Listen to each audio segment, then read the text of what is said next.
Hoy, en este día de mucho calor en Guayaquil, hoy vamos a trabajar el Salmo número 21. ¿Tiene su libreta de apuntes? En el Salmo número 21, nosotros vamos a trabajar otra plegaria, pero por haber sido librado de los enemigos. Es un salmo corto, pero es muy interesante hablar un poco de salmos. ¿Qué le parece a usted los salmos? Tiene una libreta de apuntes, tiene su Biblia y podemos trabajar un poco esta lectura bíblica. Un saludo para los hermanos que se encuentran en Estados Unidos, nuestros hermanos ecuatorianos que están en diferentes partes del mundo trabajando y haciéndole frente a cada día de esfuerzo y de trabajo, como somos los ecuatorianos, para producir. Un saludo para nuestros hermanos que están en Guatemala, los hermanos que están en El Salvador, aquellos que se encuentran en México. Qué buena bendición que estén en un país tan interesante e importante como es el pueblo mexicano. Que Dios los bendiga a todos. La palabra del Señor en el Salmo número 21,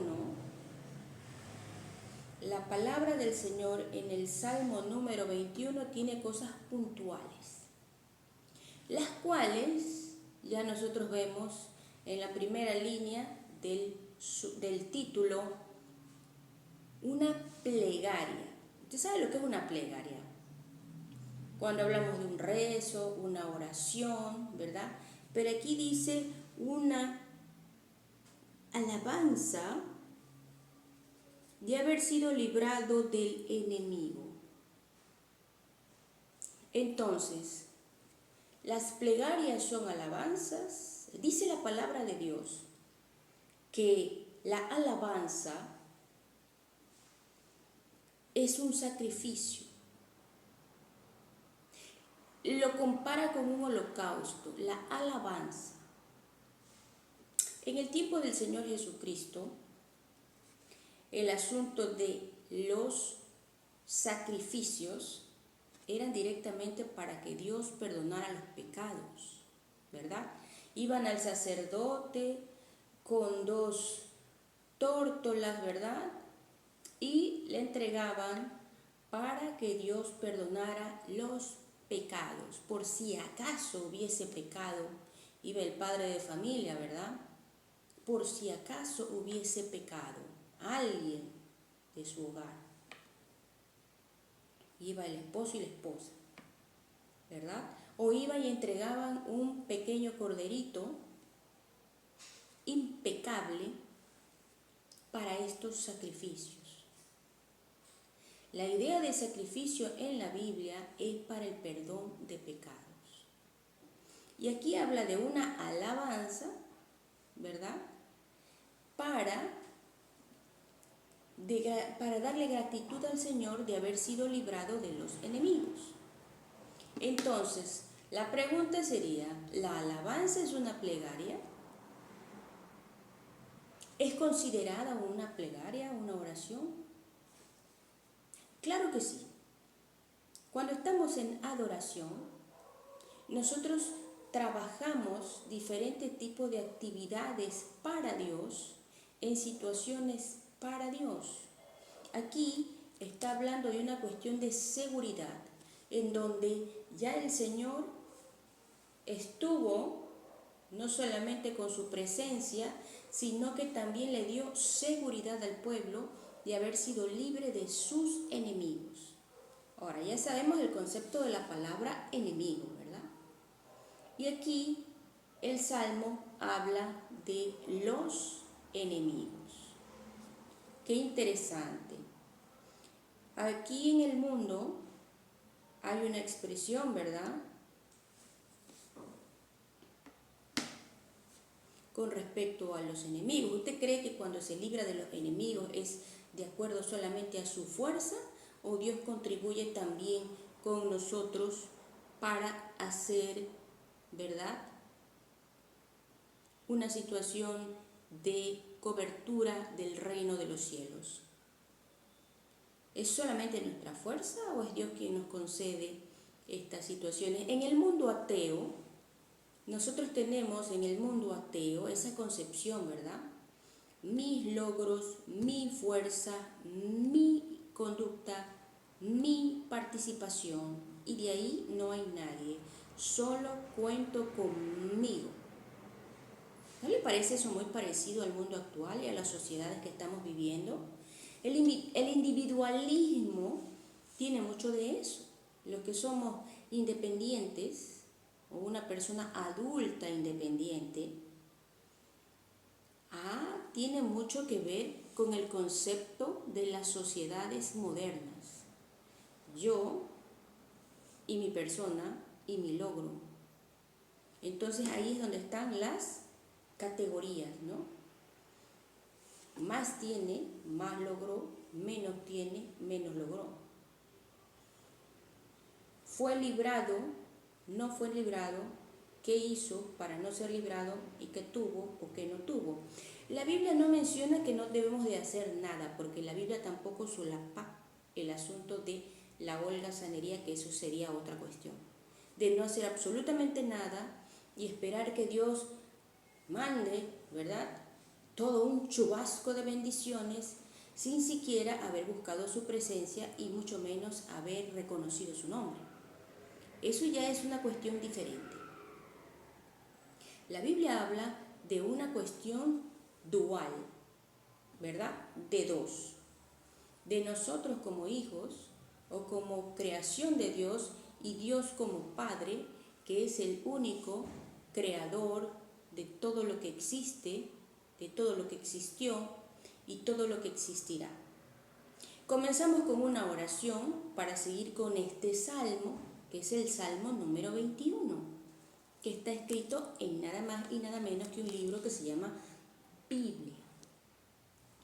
Gracias, Señor, por tu palabra.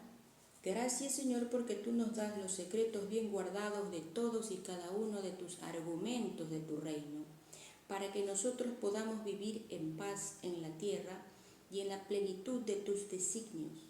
Gracias, Señor, porque tú nos perdonas todos los pecados que hemos cometido, Señor, en la tierra, y sabemos que tú eres el único perdonador de todos aquellos actos que están fuera de tu reino y de tus mandamientos.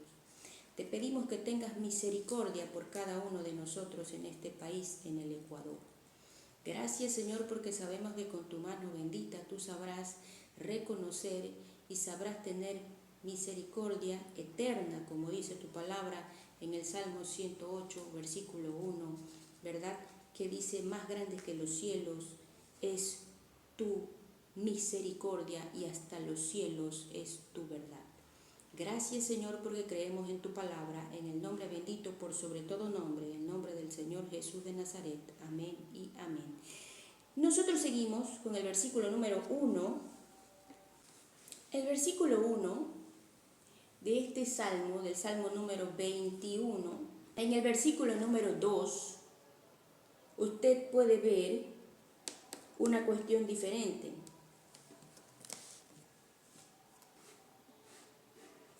Vamos a comenzar por el versículo 1 del capítulo 21 del libro de los Salmos, que dice: al músico principal, salmo de David. El rey se alegra en su poder, oh Jehová, y en tu salvación, ¿cómo se goza? Le has concedido el deseo de su corazón y no le negaste la petición de sus labios. El versículo 3 dice: porque le has salido al encuentro con bendiciones de bien. Corona de oro fino has puesto sobre su cabeza. Versículo 4. Vida te demandó y se la diste, largura de días eternamente y para siempre. Grande es tu gloria. En el versículo 4 tenemos que dice: Vida te demandó y se la diste. Largura de días eternamente y para siempre. Versículo 5. En el versículo 5 dice: grande es su gloria en tu salvación, honra y majestad has puesto sobre él. Versículo 6. Porque lo has bendecido para siempre, lo llenaste de alegría con tu presencia. Versículo 7. Por cuanto el rey confía en Jehová, y en la misericordia del Altísimo no será conmovido. El versículo número 8 dice: alcanzará tu mano a todos sus enemigos. A todos. Versículo 8 dice: alcanzará tu mano a todos tus enemigos, tu diestra alcanzará a los que te aborrecen. Seguimos con el versículo número 9. El versículo número 9 dice: los pondrás como horno de fuego en el tiempo de tu ira. Jehová los deshará en su ira y fuego los consumirá. Versículo 10 dice: su fruto destruirás de la tierra y su descendencia de entre los hijos de los hombres, porque intentaron el mal contra ti. Fraguaron maquinaciones, mas no prevalecieron. Fraguaron maquinaciones, mas no prevalecerán. Versículo 12 dice: pues tú los pondrás en fuga. En tus cuerdas dispondrás saetas contra sus rostros. Versículo 13 dice: engrandécete, oh Jehová, en tu poder, cantaremos y alabaremos tu poderío. Aquí está hablando de una sanción. Generalmente nosotros no escuchamos esto en ninguna parte, pero la Biblia habla de una sanción por aborrecer el nombre de Dios. Número 2, una sanción. Estamos hablando de los enemigos de Dios. No está hablando de enemigos de un pueblo. Está hablando de enemigos de Dios. Aquellos que aborrecen el nombre de Dios. Aquellos que no quieren saber del poder, de la gloria de Dios. Y aquí está hablando, dice, del poder. El versículo 9 dice: los pondrás como horno de fuego en el tiempo de tu ira. Jehová los deshará en su ira y fuego los consumirá. Cuando estamos en el versículo 9, ¿usted qué piensa del versículo 9? Estamos hablando de una cuestión que en el tiempo de la ira de Dios. ¿Cuándo será ese tiempo de la ira de Dios? La Biblia menciona en el Nuevo Testamento que la ira de Dios viene en el momento en donde se dé la gran tribulación. Eso es lo que nosotros tenemos como registro. Porque cuando nosotros leemos el libro de Apocalipsis, que aquí en la parte de abajo de estas letritas pequeñas que salen, ¿verdad? Aquí en la lectura, generalmente cuando salen, aquí hay unos versículos, ¿verdad? Pero si nosotros nos vamos al libro de Apocalipsis 3, versículo 10, ¿qué cree que nosotros vamos a encontrar ahí? En el capítulo 3 del libro de Apocalipsis, versículo 10, dice algo muy interesante con el día de la ira de Jehová. ¿Quién es Jehová? Dios. Aquí dice: por cuanto has guardado la palabra de mi paciencia, yo también te guardaré de la hora de la prueba, que ha de venir sobre el mundo entero para probar a los que moran sobre la tierra. Entonces, cuando habla el versículo 11, dice: he aquí yo vengo pronto, retén lo que tienes para que ninguno tome tu corona, ¿verdad? Este es un mensaje que le habla a la iglesia, ese tipo de iglesia que se llama la iglesia de Filadelfia.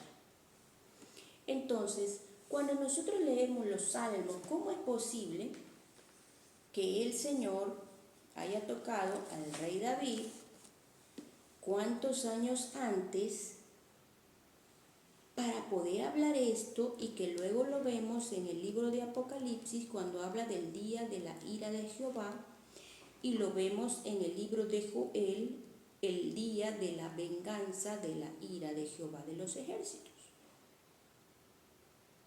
¿Cómo es esa idea entonces? ¿Qué idea tenían ellos de Dios, su gloria y su poder sobre toda la creación? Entonces, si usted lee de nuevo el capítulo 21, ¿verdad?, del libro de los Salmos, dice que es un rey, el rey David, en el tiempo que sí fue rey y era el hombre más poderoso del pueblo de Israel. Si ve que aquí no se está refiriendo ya después en el libro de Apocalipsis solamente a un pueblito, sobre los moradores de la tierra. Aquí habla, en cambio, en el capítulo 21, dice que el rey se alegra en tu poder, oh Jehová, y en tu salvación. Ese es el valor de la salvación. Este es un capítulo que nos habla de una gratitud por haber sido salvo de la muerte. Y dice, en tu salvación, ¿cómo se goza? Por eso hay un corito que dice, el gozo que tengo yo, el mundo no me lo dio, y como no me lo dio, no me lo puede quitar. Ese es el gozo que tenemos los cristianos, que estamos en todo el mundo. Saludos a todos los que estamos en la palabra de Dios.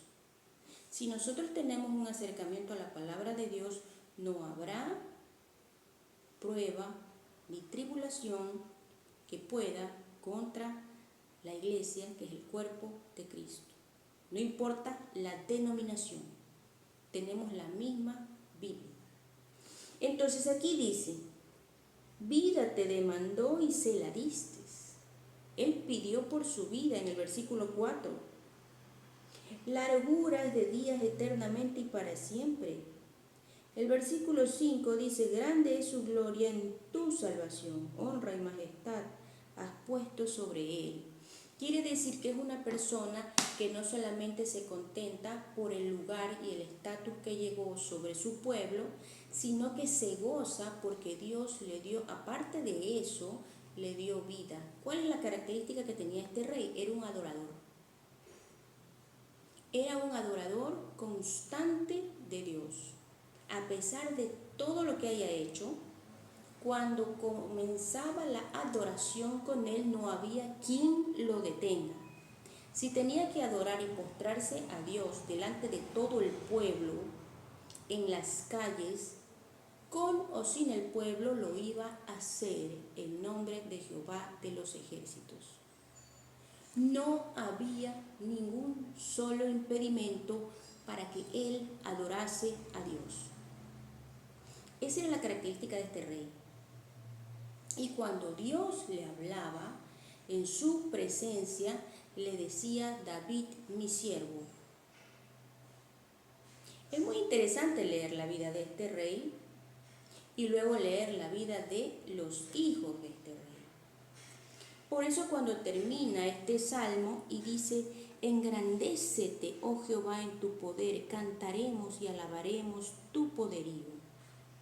Entonces es muy bonito cuando uno compara los salmos y empiezas a leer también los libros proféticos que están en la palabra de Dios. El libro de los salmos también es un libro escatológico. ¿Será parte del grupo de los libros poéticos? ¿Será que aquí hay un montón de profecías también? Y estamos hablando de un momento en el que él se sintió en paz, se sintió gozoso porque los enemigos cesaron en su reino. Y usted sabe que él estaba de guerra en guerra, porque era un asunto de territorio. Porque tenían que salir, ¿verdad? Y tenían que estar en su territorio. Y siempre habían estas cuestiones entre otros reinos con otros reyes. y él fue un gran defensor del arca del pacto. Aquella arca que todos sabemos que existe, pero nadie sabe dónde está. Y si alguien la ve o dice que está en ese lugar, lo único que tenemos que saber es que en la Biblia también está. Y para nosotros saber si es la verdadera o no es la verdadera arca del pacto, ¿qué es lo que tenemos que hacer? Buscar su diseño y su dimensión en la Biblia. En este libro nosotros encontramos todo, por eso no podemos caer en estar siguiendo aquello que vemos. Entonces tenemos que primero agarrar la palabra del Señor con el amor de Dios y luego sacar nuestras conclusiones en todo lo que pasa. En este momento de modernidad tecnológica, donde vemos una inteligencia artificial que puede hacer y deshacer con cualquier tipo de imagen. Los que trabajamos o hemos trabajado en el mundo de las imágenes, ¿verdad? Sabemos todo lo que se hace con la imagen. Es un concepto bastante interesante el asunto de la imagen. Aquí estamos hablando de una imagen también, estamos hablando en cambio de una situación y una personalidad de un rey que se refiere a alguien que está sobre el poderío que él tenía, Dios.